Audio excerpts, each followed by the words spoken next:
رب کریم کا فضل عظیم۔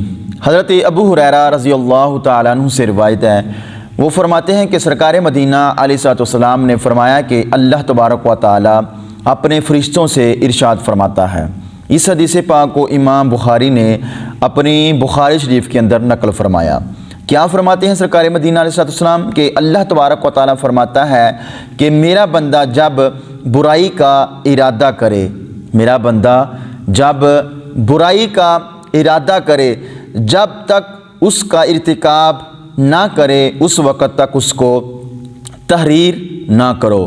آگے اللہ تبارک تعالیٰ فرماتا ہے کہ اگر برائی کر لے تو اس کا ایک گناہ لکھو، اگر وہ میرے خوف کی وجہ سے اسے ترک کر دے تو اس کی ایک نیکی لکھو، اور جب وہ اچھے کام کا ارادہ کرے لیکن اس پر عمل درآمد نہ کرے تو اس کے لیے ایک نیکی لکھ دو، اور اگر وہ اچھا کام کر لے تو 10 سے 700 تک نیکیاں لکھ دو۔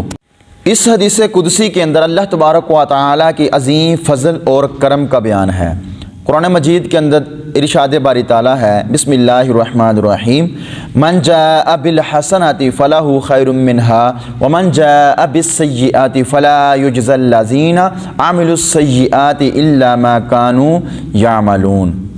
اس آیت کریمہ کا ترجمہ سماعت فرما لیں کہ جو نیکی لائے گا اس کے لیے اس سے بہتر بدلہ ہے، اور جو برائی لائے گا تو برا کام کرنے والوں کو اتنا ہی بدلہ دیا جائے گا جتنا وہ کرتے تھے۔